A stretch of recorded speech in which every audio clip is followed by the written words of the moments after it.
এমন কিছু কষ্ট আছে যা কাউকে দেখানো যায় না, আর সেই কষ্ট পৃথিবীর শ্রেষ্ঠ কষ্ট। কারণ সে কষ্ট একটা জীবনকে পাল্টে দেয়, একটা স্বপ্নকে ভেঙে দেয়, আর তা হলো প্রিয় মানুষের দেওয়া কষ্ট। জীবনে যা পেয়েছো তা হারিও না, যা হারিয়েছো তা পেতে চেও না, যা পাওনি তা কখনো তোমার ছিল না।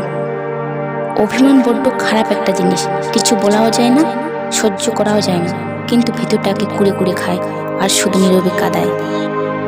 আমি কাঁদতে চাই না, তবুও কান্না কেন জানি আমার চোখে এসে ভিড় করে। আমি কষ্ট পেতে চাই না, তবু কষ্ট কেন জানি আমাকে এত ভালোবাসে। আমি একটুখানি সুখ চাই, কিন্তু সুখ কেন জানি আমাকে এত ঘৃণা করে। চিন্তা করো না প্রিয়, ধীরে ধীরে যেমন তোমার মন থেকে মুছে গেছি, ঠিক এমনভাবেই ধীরে ধীরে মুছে যাব এই স্বার্থপর পৃথিবী থেকে। হয়তো আমি এই পৃথিবী ছেড়ে একদিন চলে যাব, কিন্তু আমার হৃদয় জুড়ে যতটা ভালোবাসা আছে সব রেখে যাব তোমার জন্য।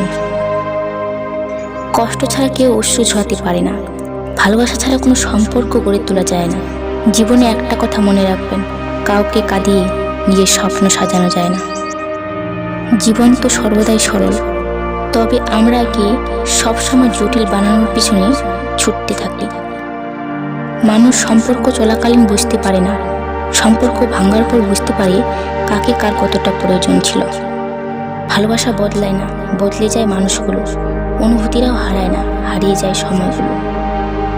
পৃথিবীতে একটা নিকৃষ্ট নিয়ম আছে, সেই নিয়মটি হলো যাকে তুমি সব থেকে বেশি ভালোবাসবে সে তোমার দুঃখের কারণ হবে।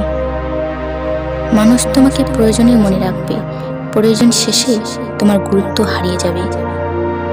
জীবনে এতটা ঠকে যাওয়ার পর পারফেক্ট কোনো মানুষ চাই না, বিশ্বাসযোগ্য একজন মানুষের বেশি প্রয়োজন আমার জীবনে।